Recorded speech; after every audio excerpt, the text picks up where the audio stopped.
Weight loss. It needs to be fast and sustainable. Noom GLP-1 starts at just $149 and ships to your door in 7 days. Take it from Marcos, who's loving his journey with Noom GLP-1. I'm getting to where I want to be. I'm in such a good place right now, and I'm very confident that I'm going to be able to continue this weight loss, this journey, and really make a true lifestyle change. Don't believe it? Take it from Cam, who's gaining more confidence with Noom GLP-1. I really am starting to feel better. Like, I feel a lot lighter. I feel a lot happier. I feel a lot more confident. I just feel a lot more like myself. I don't feel so bogged down every day. $149 GLP-1s? Now that's Noom Smart. Noom, the smart way to lose weight. Get started with Noom GLP-1 at Noom.com. That's Noom.com. Real Noom users compensated to provide their story. Individual results may vary. Not all customers will medically qualify for prescription medications. Compounded medications are not reviewed by the FDA for safety, efficacy, or quality. Welcome, everyone, to another episode of Behind the Human. I'm your host, Mark Champagne. It's my job to unpack the stories and mental fitness practices of people living at the top of their game, personally and professionally. Today, we have someone I call a dear friend coming back on the show, and someone that our paths have crossed in our past lives and now seem to cross even more in our current and existing and future lives, let's call it. Mr. Mark Groves, who is a human connection specialist, founder of Create the Love, and co-author of Liberated Love. He helps individuals and couples cultivate fulfilling relationships through authenticity and emotional intelligence. And it's just a great human being. Welcome back to the show, brother. Thanks, brother. What a warm welcome. It's true. Our paths have more heavily crossed than our previous life, where I think we only hung out at like national sales meetings or whatever. Yeah. It's so true. It's that feels nice, actually. It does, And it's starting to just jump into that next chapter, which we've talked about this personally, but like it just feels a hell of a lot more aligned. And it's funny how the world's kind of come full circle, and we're both doing work that we really, stand behind and feel like it's the stuff we're meant to do. So it's nice. It feels good. Yeah, it's amazing how the evolution of our journey just makes so much sense. I think it's Steve Jobs who says you connect all the dots looking back. But when you're in it, you can't. Like, you don't know why farmers and sales and all that stuff's gonna really serve you. But when you're having thousands of conversations where you have to build rapport within seconds and minutes, it just refines a skill set, a relational skill set that is translational to everything. Yeah, for sure. Then you layer in, you start layering in the heart process, like where the heart fits in all of that. Like, that's the stuff that I feel like in my past life, like I didn't have access to any of that. It's pure skills and, trying to be a good human, obviously. But like now from this perspective coming, like, yeah, you can feel into this stuff at a whole other level and unlock so much more visibility in like a path forward, or, the question to ask, like whatever the use case is. You're operating from a higher place, right? Yeah, it's so interesting to think of the intellectual use of tools versus the embodied use of tools. To think like when I was studying sales and human behavior, when I was in sales, I was obsessed with how to change somebody, how to change what they're prescribing, what they're choosing, what they're speaking about, whatever it might be. And I really did understand that change was really emotional based, and even if it's knowledge based, it's because the knowledge creates dissonance that makes you want to change your behavior. And to actually think about it from like here's these skills I'm going to use versus, oh, there's actually a deeper, more integrated way of doing these things that it maybe doesn't feel as manipulative. You know what I mean? Yeah. Okay, we totally just dove right in, and we're breaking the rules of this show, and that's here we go, That's rebel. okay. I put a pin in it, and we're gonna go back because I think that's a nice jumping off point to some of the other topics I wanted to bring up with you. But we have to pause the topic, and we have to also strip away the bio that I read for you, and we have to start with, as of today, Mr. Groves, how do you answer the question, who am I? Oh my God, it's such a good question. I should have listened ahead so I could prepare, but what a great thing to not have to prepare, to not prepare for. You shouldn't have to prepare to answer who you are. Uh, but to put words to it, I feel like I'm very much someone who philosophizes the human experience. Like I'm really Mm. just obsessed with understanding the nuances of our relational world, and really, people will come to my work for frustrations, dating, breakups, workplace stuff, frustrations as leaders, as partners, whatever it might be. And inevitably, it all comes back to us, like no matter what it is. Yeah. And so I really see myself as such. I live so much of my transformation out loud, and then I Yeah. basically just write and teach from what I myself have been through. So I don't know, I love a it. true seeker too. Yeah. Well, and that, I mean, it lands, and it just knowing some of the stuff you've gone through over the last couple of years, let's say, with your, I guess, your own relationship to yourself and like your business, right? I think I pulled this quote, and you said, I needed to leave Instagram to know that I could, as one example. Um, I mean, social media has been a huge part of your business in general. Like that Mm, couldn't have been an easy choice. Then you also have a pretty massive, you've got a little mini human that has entered your ecosystem and your yeah. world, little Jasper. So there's been a lot of change. Like how have you stepped back to ask some of these questions, like like the quote I just shared around Instagram? Like how did that show up for you to start making some different decisions and think like, I need to leave, I need a break here, and I guess, like, what are some of the big questions you've been reflecting on? Hmm. Well, I think, like for everybody, for me, it showed up, as anxiety. It showed up as Okay. burnout. It showed up as feeling directionless in some ways, like losing the connection to the potency of my work. And, ru- I really thought about that was like a deep descent into, okay, who am I? What do I want to do with my world? I thought I wanted to teach these things. Do I still want to teach them? Are they bringing me alive? And it's like how when I'm sure someone's shared this story before, but it's like how when Michelangelo was asked about David and how he carved David, and he said, "I just removed everything that wasn't him."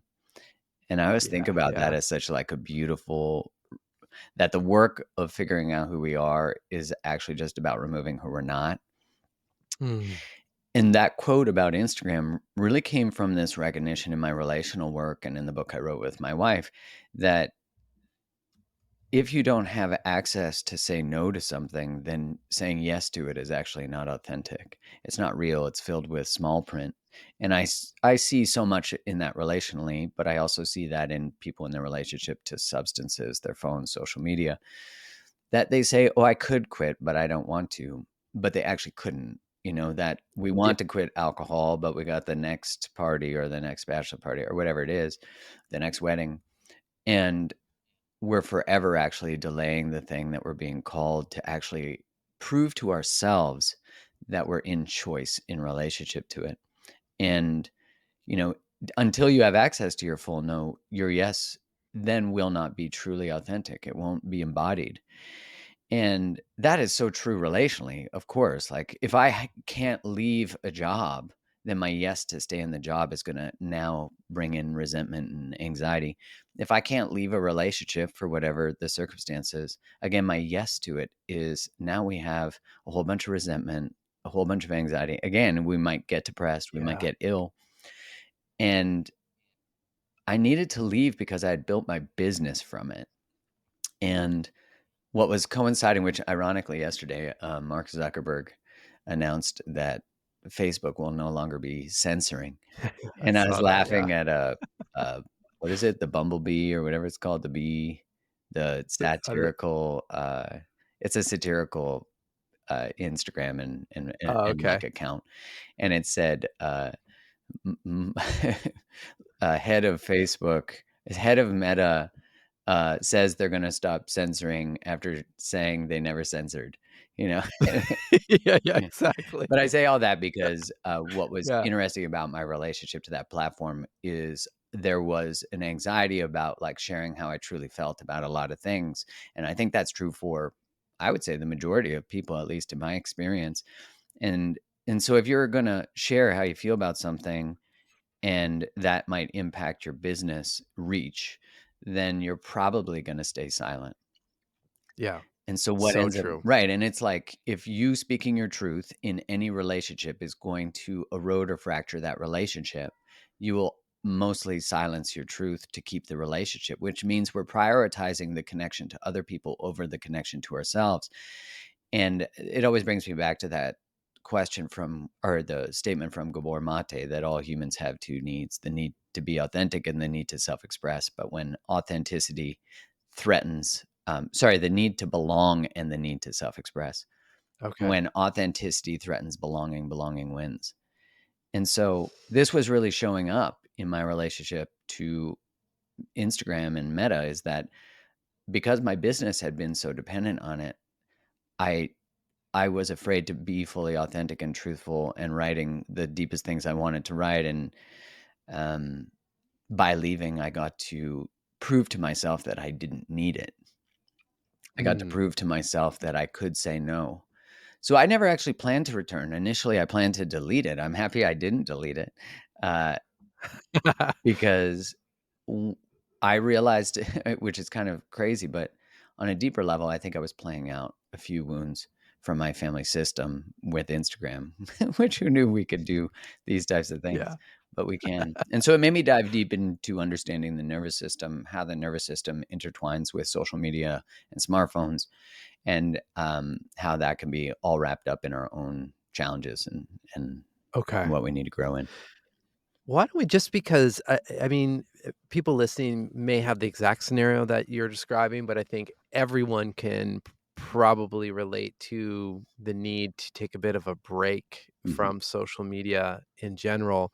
So I would love to just kind of narrow in a little bit on, well, two things. How long, I forget, was it a month or 3 months that you were I off? was off 6 months. 6 months. Okay, Yeah. so 6 months. Like, just walk us through what you remember from, like, how long did it actually take to emotionally regulate from stopping? So, like, what can people expect if, Mm. say, it's, let's say I'm gonna stop tomorrow. Just give us a little bit of a, be prepared for this stuff to come up kind of thing, so you make it through. Yeah, right. Well, if your business is on there and your business is reliant on it, that could be a really hard choice. You have to, Yeah. I mean, if you can't leave because of what I'm saying, then you need to diversify the way that you get customers. And Yeah. I think there's something very unique about Meta. Like when I speak at an entrepreneurs conference and I say, who here has social media for their business? Everybody puts their hand up. Who here has some sort of tension, frustration, or anxiety about their use of social media? Almost everybody. And so Yeah. we actually, it's really saying to me because, Facebook years ago changed its algorithm in one day and people went from 20%, organic reach to like 2%. And people had Yeah. invested hundreds of thousands, probably millions for some businesses, and overnight gone. And so, Yeah, you feel cheated. right. And really what's happening is we've put too much of our eggs in one basket. We've not diversified the way that we get customers. And so I'd say the first part is because your nervous system, if I just say, oh, get off Instagram, that's where you get your customers, it's going to be really hard. You're going to feel really challenged. It's not going to be a smart decision. You're definitely not going to feel Yeah. regulated. So you want to start to build other pathways that you get business. If it's a personal thing, then you don't have anything to worry about that. Now, what I will Yeah. say is that social media uh, hooks into your dopamine pathways. And yeah, I think that's pretty obvious. And everything in social media really changed about 3 years ago when TikTok became hot, because TikTok said, we don't actually care who you follow. We're just going to show you content that keeps you here.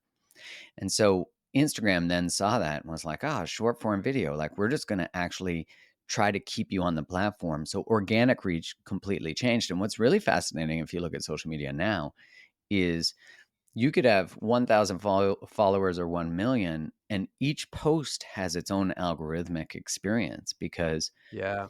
they're saying, well, why are we not sharing the most viral posts from someone with 7,000 followers who's going to keep people on the platform? Like, we'll piss off the people with more followers, but we don't care because they can leave and someone else will come.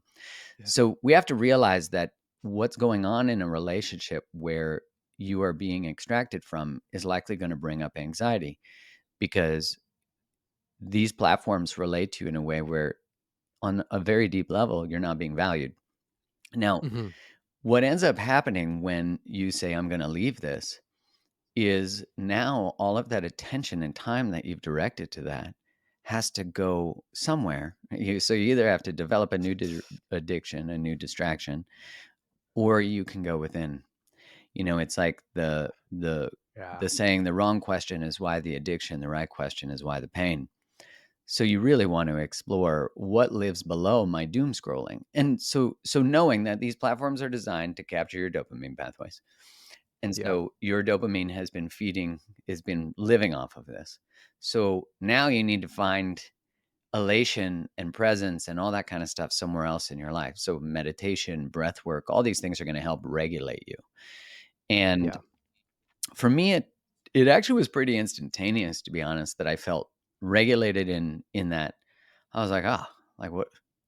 I used to write so much. I used to post every day, sometimes twice a day, sometimes 3 times a day historically. And all of a sudden, I got nowhere to share all these thoughts and Yeah. Yeah. feelings. I'm doing it on like LinkedIn and Substack, but it just didn't feel the same. It was interesting to post something to like 1,000 people versus 1,000,000 people, Yeah. because I also saw the feedback mechanism I was getting from that, of validation of worth, and also just the very real experience that I had reach, that I could like Yeah. actually help support change dialogue with 1,000,000 people versus 1,000. So there was a lot of identity stuff that came forward for me, and my nervous system felt really regulated. But I'll say on the other side, from a business perspective, is I felt a lot of scarcity. Okay. And that was because, like, oh my God, I'm like giving up access to so many people to try to drive business, and my business is struggling right now. So that doesn't make sense. Like, why would anyone leave the place where they get the most of their customers when their business is more challenged? Yeah. But I had to. I knew I had to. I couldn't go back at that point, because I hadn't done the work. I was never planning on going back. But it was when I started to do the deeper work of what lived below my inability, because I was on all these other platforms. Why was Instagram and Facebook the challenge for me? There was something deeper going on. And I'll just Mm. wrap this part up Yeah. with that. I believe everybody, let's say 98% of people, just so there's 2% that are like, not me, uh, is actually addicted to their smartphone, and that Yeah. Oh, we for sure. are actively participating in a trial that we did not give informed consent to, but yet the rewards are so plentiful. And if you look at the data on how much, I saw Jonathan Haidt just shared a post, which for everyone, if this subject fascinates you, his book, Anxious Generation, is fantastic. But he Oh, said yeah. that last year, adults spent 2.5 months on their phone. Wow. Wow. Yeah. And having a son But has changed that. I'm almost not surprised. I Like, wasn't surprised. that's what scares me the most. I'm like, "Yeah, okay, sounds about right." Yeah, right? Like, yeah, 2.5 months. And I think about just like, we just all have to understand that this is all a recent experience for our bodies. Our biology takes a long time to actually adapt. Of Yeah. course, our neurology is already wiring different. And there's a thing called digital dementia. So actually the presentation of dementia symptoms from the use of smartphones. I started to research it because I was like, what was I experiencing in my body? Because I noticed it. And I started to then track, like, how do notifications impact glucose regulation? And of course, our body can't tell the Mm. difference between a troll and an actual threat to our lives. So we dump glucose because our nervous system goes, we got to fight or flight or fawn. or freeze. And so we dump glucose in, and we likely don't have the regulating strategies to get back to a state. And if we're constantly checking it, it's constantly hitting us. The other thing Oh, yeah. is that, and I interviewed Stephen Porges on this, who's the founder of polyvagal theory, and which is like one of the theory of in the space of the nervous system. And he was saying, Mark, your system is constantly evaluating your safety. So 24 hours a day, there's a version of you that exists that you never existed for 24 hours. You always went to bed. Your social risk went away when you weren't in Yeah. groups. But now your social risk exists 24 hours a day. And I was like, Yeah. It's like a hit workout for the mind nonstop. yeah. And the research shows that when you go on a date and your phone is face down, you're actually less vulnerable. So part of your consciousness is always saying, is there more going on? And that was true for me. So leaving allowed me to understand all of the consciousness that was being used by that, but also how to build in strategies so that in my return, I was doing it in a way that really honored my nervous system. And so it really made Yeah. me think of like, oh, there's so many dysregulated entrepreneurs and leaders and people. Like every single employee that I had who ran my social media, and I didn't have a highly controversial one, eventually burnt out without fail. 5. Okay. Yeah. Wow. Wow. Yeah, it just goes to, many things I want to say about what you shared. One, I love just going right back to how you opened up the answer. I love the idea of proactively, whether we just want to take a quick break from social media personally, or if it's something else, but proactively thinking of the practices that you can replace it Mm, with that are healthy, right? Because you're right. I think it's an addiction. So it's like, are you just trading one terrible addiction for another versus okay, and we all have done this too. It's like you don't even think about it. You pick up your phone and somehow you're scrolling somewhere. Like that would be a nice totally. opportunity to take a breath and the reminder of okay, maybe I'm just going to take 3, short deep breaths and just like reset. That could be one practice or it could be something else. But just those cues until we can basically break the subconscious programming that is just running or that automatic habit that we've formed over many years. Um, and then the second thing you started to allude to it, but I'd love to know how has so what does your relationship look like now to these platforms, and what are some of those strategies that you put in place so that you have a healthier, I guess, balance with the Mm. tools to continue, to operate your business and also speak your truth on things that are important to you. Well, I think for me, it's a natural human behavior to push away something we don't know how to be in relationship with. So we don't Mm, know how to access boundaries or self-expression or even a no. So very often what starts when someone is more of a people pleaser, a self-abandoner, codependent might be the other term, is that they actually need walls first, because the walls are the first way that they delineate a self. So people who are more enmeshed and codependent and people pleasers who have a hard time saying no, they don't have an established self. Their survival strategy as kids was a hypervigilance to attune to other people.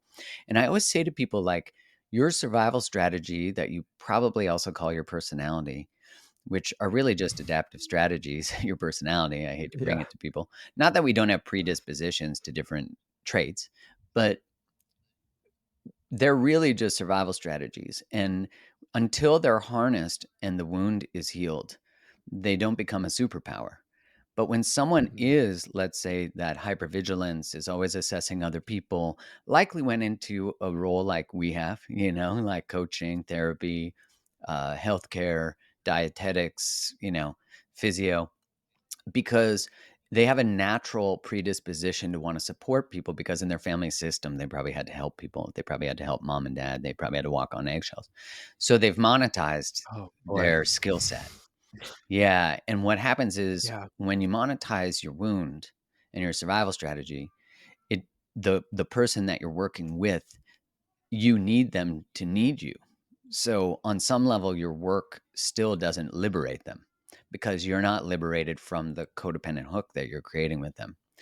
So I say all that because on some level, when you start to heal and you start to actually take a step back, that's what's going to come forward. Is you have to build this space around you. So I had to leave, fully say goodbye to it, so that I could really establish what were the wounds that actually needed, that were being fed by this and also being activated by it. Because I was Yeah. triggered by Instagram. I was triggered by being silenced. I was triggered by, I had resentment.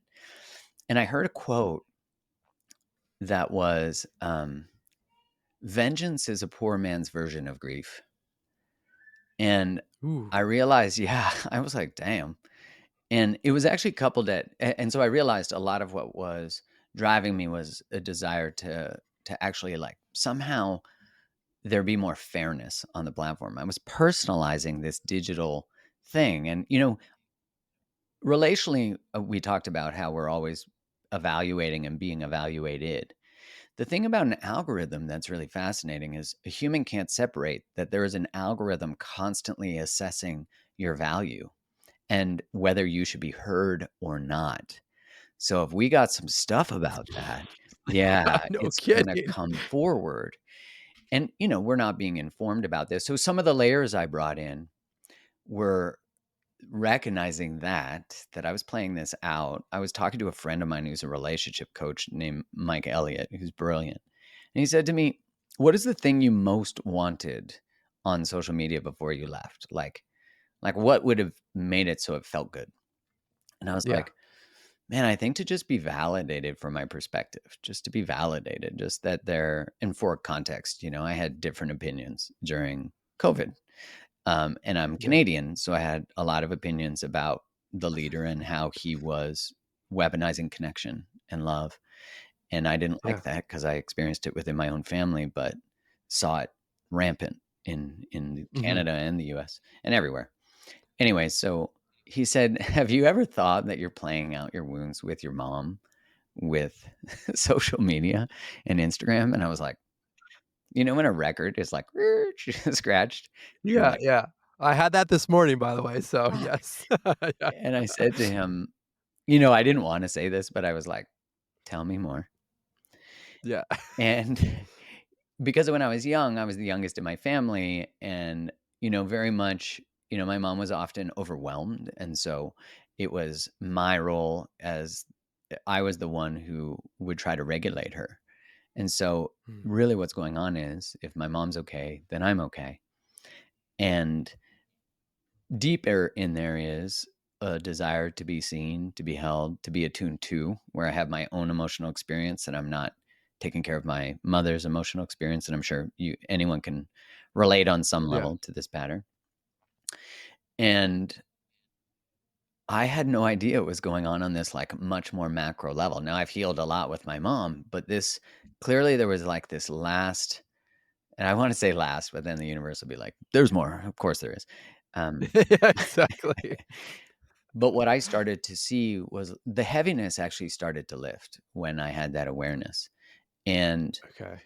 at the same time, I did an internal family systems parts work session, which I know I told you a bit about offline, um, which was truly profound because I felt like I've been in a nervous system state of freeze, uh, where just different parts are competing. And, for anybody, if you feel Mm. confused, uncertain, all the things I said earlier, like, what do I want to do? Who am I? What do I want to talk about? Those are all really good signs that we're in a state of freeze. So, Yeah. we probably have different parts within us. And that's just a term psychologically for, like, different inner children.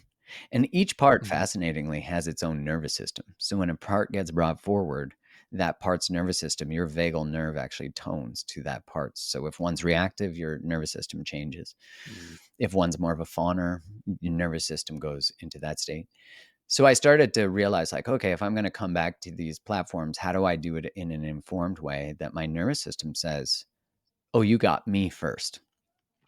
And so I Yeah. started Yeah. to, yeah, I built out, like, one, I schedule my posts for the most part. I'm still like, I just came back. So I'm just like, when do I do that? How often do I do that? I only check it a few times a day so that I have, like, scheduled times. The other interesting thing is that if you check, this is going to blow people's minds, but if you check your social media everywhere, your nervous system associates everywhere with the amount of people you have. So if I check my social media in my living room and then in my bathroom and then in my bedroom, then now there's always a million people in all those places. Oh, really? Yeah. Okay. So really having an established Need to do a place. cleanse Yeah, totally. in the house. You need to stage that shit. But like you need to establish a geographic place, and maybe there's more than one. But what it does to your Yeah. nervous system is it contains. When I go into that office, that's where I deal with those things. But when I close the door and I leave, it doesn't happen anymore. Now, obviously, there'll be exceptions when we're launching stuff and all that. This isn't about throwing away technology. It's about knowing how our biology interacts with technology. The other thing I did is I got a it's called a light phone. And the Oh, light yeah, I've phone seen is, these. yeah, it's just like an ink screen. I forget what that's called.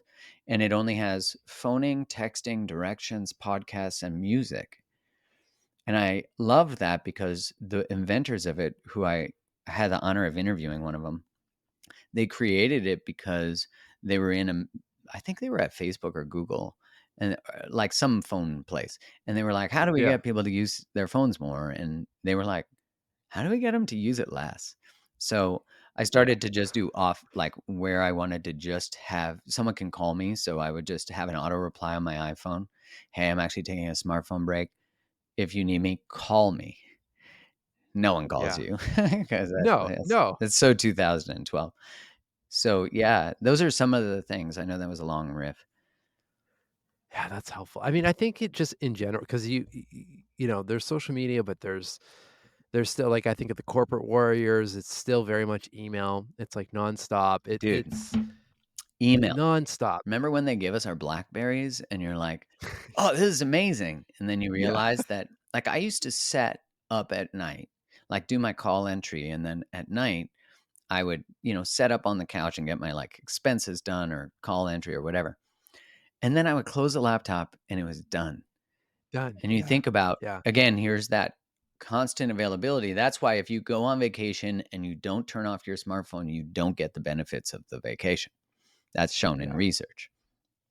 Yeah. And think I about think what and it's I doing to your glucose. That's what I always say to people. Your metabolic health is suffering. You're going to have a baseline level of inflammation. So I really think about it from that perspective. I do like that perspective. And I think just pausing and really asking ourselves the question around, like what do I deserve? Like, do I Right. deserve to feel like this, and just like constantly spinning, and like you get into these loops of your I love this analogy of now I'm never going to forget this, but where where you check your phone or your social in different parts of the house. Like, I'm thinking, yeah, like everywhere. Like, even I think Right. guys are probably more victim to this, but like you take your phone to the washroom, and like, Chicks do it what are you too. Let's doing in be there? honest. Yeah, sure, but I feel like, I mean, I'm just thinking of my own family who gets razzed in the family. It's Oh, like who my does it the brother-in-laws and most? whatnot. Yeah. Yeah, exactly. Well, it's funny because you'll And see people go to the bathroom and they grab their phone, because yeah, they're gonna go, and then they leave their phone in the bathroom. That's embarrassing. But yeah, yeah, exactly. But it I think, like, that just shows like, how extreme like, the problem is. Like, we've gotta just, I think, take a breath, and maybe ask some questions around, like, and we're recording this early in the new year. Like, how do I really wanna show up for myself in this year? Like, what do I need? Like, what is my physical we talk a lot about physical environment, like the home, your desk, like a neat ordered desk and so forth. But, like, what does your mental environment need right, to thrive this right. year, Yeah, right? it's such an important question, and I just noticed that, I talked to someone from Meta, and they said that the average user time on a video is less than 30 seconds. And I just think, like, it's when people go, "Oh, I have ADHD, I have ADD." Now listen, all the neurodiverse people, cool. I'm not shading on you. Yeah. But of Yeah, course you yeah, yeah. have attention problems. You have a device that literally reprograms your neurology and Yeah, your dopamine pathways, and you've never been in a world where you had so much dopamine dumping constantly. And then we're like, "Oh, let's take this cousin of meth to actually stay focused. And Yeah. to me, it's like, this isn't a this isn't a pharma solution. This is, where in my life am I distracted by something? Am I like, I always think it's like, you need to get sober from everything that disconnects you from who you are. And Mm. that's why this conversation could be really challenging for people. It's like when someone would tell me they were quitting drinking before I quit drinking, I would be uncomfortable with their statement about quitting drinking. I'd be like, I don't need to. And Yeah.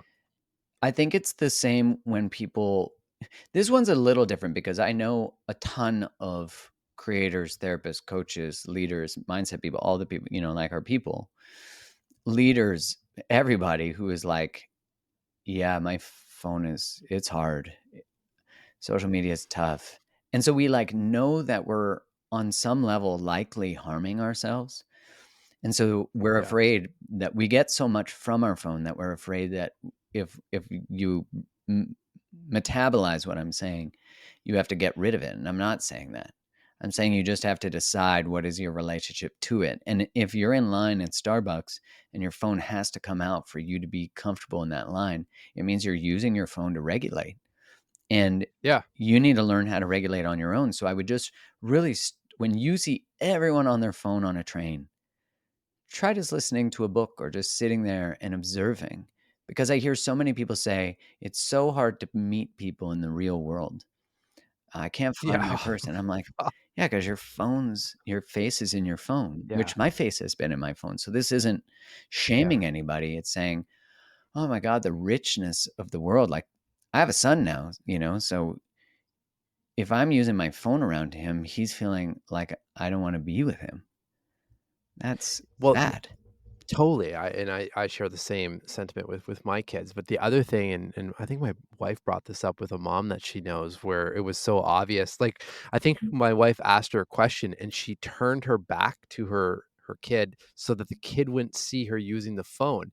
And I was like, wow, that's a whole other level of just guarding in a way that, of course, these devices are beneficial in certain ways and whatnot, but just to show that, like, you don't always need to be on it, No. right? As a child, which I mean, good on her for trying to do that. Because I mean, the other side of me is like, well, she just has to turn the turn the head and see everyone else on their devices. But I don't know. I think we do need to set an example. It starts with us, obviously, right? To try to regulate this and use, whether it's social media and technology, like they're all just tools. So just use the tools in a healthier manner. And to your point, and all the work that you do around relationships, it really comes back to that. I know you're biased on this, but like, I ever since I really started looking at your work outside of the pharma world, it's like, yeah, we're in relationship with absolutely everything. Mm. Like, you really coined a beautiful area to working because it's everywhere, Well, it's like, we everywhere. could take the material from someone's romantic relationship, which I think is just a magnifying glass to the things we need to work on. But I think our Yeah, phone might actually be the place, and social media. And, it's interesting to consider. It's like, I get that everyone has different life circumstances. So nothing's black and white. And I think we've lived in a world where the perception is that everything is binary. And so there's nuance to what I'm saying. But there's yeah, also, the recognition that, listen, kids learn empathy and they learn behavior, like body language behavior, from being attuned to by their parents. So if our face yeah, is in an iPad instead of looking at them, they're not learning empathy. They're not learning emotional regulation. The other thing too is that, Steve Jobs and Mark Zuckerberg, they don't let their kids use social media. They didn't. Steve Jobs didn't give his kid an iPad. He was too afraid of what it would do to them. But yet they market it to the masses. So yeah, nothing I'm saying is, it's like, heroin's bad, it's like, we know it. Everyone knows yeah, it. So yeah, I'm just saying, like, use it's brilliant. You get access to more human consciousness, awareness. I've learned so much since the internet was created. I have access to so much, and AI is about to next level all of this yeah, stuff. Like, a lot of young kids don't even use Google anymore. They just use yeah, a search and they just use ChatGPT. And so we're in an interesting time, and I think as some people upload their brains to the cloud, others I think are desperate to return to the earth. And so I think there's this way that we can actually live with technology but not be consumed by technology. And I think Yeah, currently we're being consumed on some level. for sure. So what do you just my intention wasn't to go so deep on social media, but we just followed the thread obviously, and on one hand, I'm like, I'm glad we did because it's just the thing that, like, we're all faced with, Right. and some people may be like, "Oh, yeah, we know," but to your point, yeah, we know that, but we're not really doing anything about it. So maybe in this conversation, there's some good questions. I know I'm leaving with some things to really think about to, again, bring the topic up again because we clearly have not mastered, the relationship with our devices. We're nowhere near that. But I do wanna move on because I wanna Yeah. respect your time. The one question I'd love to know or understand, like, you're a new dad or fairly new dad. We have a son around roughly around the same age.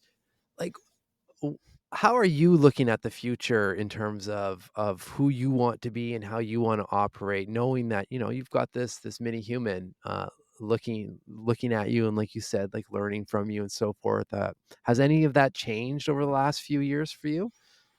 Yeah, I accessed a whole different level of accountability, recognizing that my son is going to learn from not what I say, but what I do and what I say. So there has to be alignment between those things. I always think of a quote from Ram Dass where he says, I hope I live with the integrity that the truths that live within me are the same as the truths that live outside of me. And whenever those Mm, are not aligned, I send a message of both love and fear. And so I think a lot about wow. that. Yeah. Yeah, it's like your life is your message, I think it was Gandhi. And so I really think about that as like, who is his father? Who was his father? What did I stand for? Was I aligned with my values? Did I actually do the things I said I was going to do? Did I live the things I say I propose to live by? Yeah. And When yeah, he's out of the house, so let's fast forward. How do you hope he describes you? what a good question. I hope he describes me how I describe my father, incredibly present, asked me a lot of Mm, questions about my life, who I am, allowed me to exist as myself, to learn the things I mm, needed to learn, but like support me when I needed his support, and to really trust me to treat people well, trust me to make risky decisions and assess that risk myself. Um, but I think mostly just like that he felt really deeply loved and supported and was able to understand his emotional fluency just because I embodied that myself. yeah. Probably equipped with some tools here and there too with all of that. Yeah. That's beautiful. Sorry to cut you off on that. No, It it's just it good. felt like It's a great a good time to question. ask That's a great question. I'm that going to think about question. that question a lot. Okay. Well, last one for you, brother. What's got you excited about the future ahead, Mm. whether technology aside, but just in general, like what's got you lit up and energized?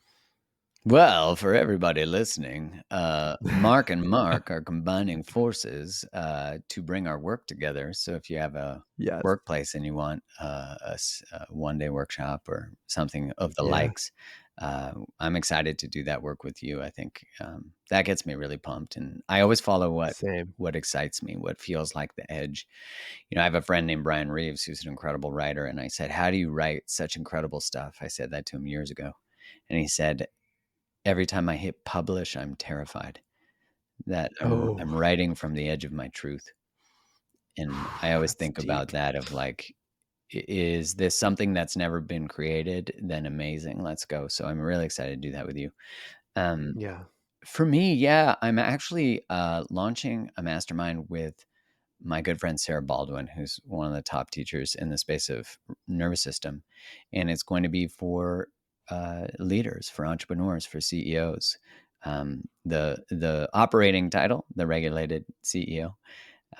Ooh, I like that. Yeah, and the whole idea being about how do we do everything that we're talking about? How do we create what's our relationship to creativity and content and all that?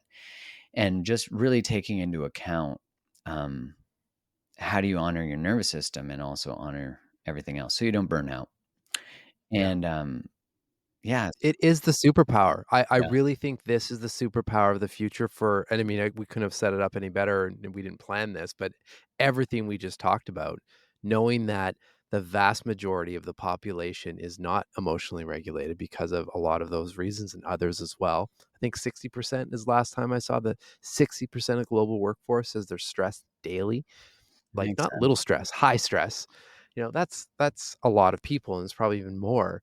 So if you can be the regulated CEO or team lead or whatever your role is, I mean, by default, you have a massive competitive advantage.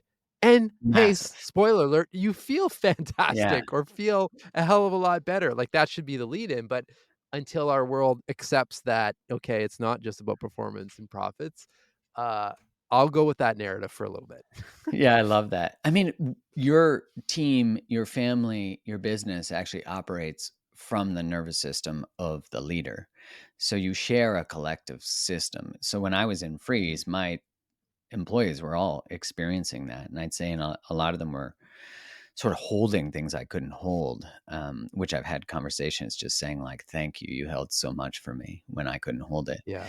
Um, and so yeah, I'm excited about that. I'm starting to Yeah. do more live events. So usually doing one live event a month. I have one on, I don't know, when's this going to come out?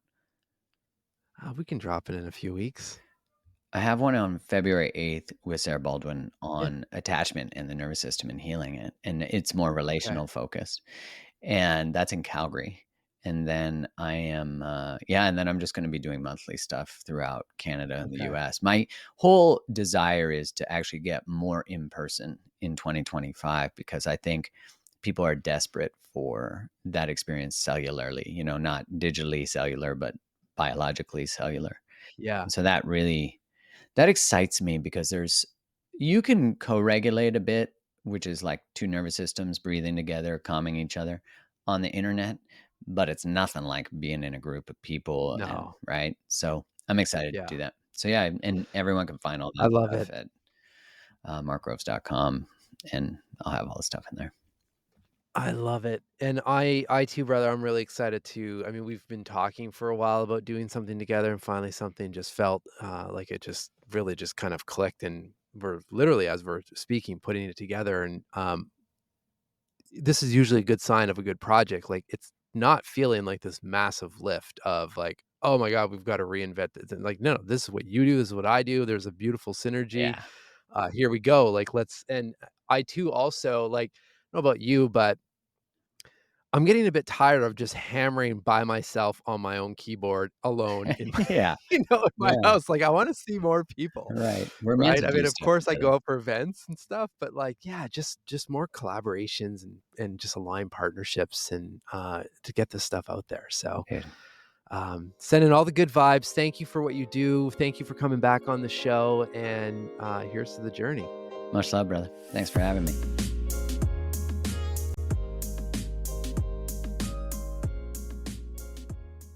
Life can be chaotic. If you're running a retail business, don't let disorganized order fulfillment add to the chaos. Use ShipStation instead.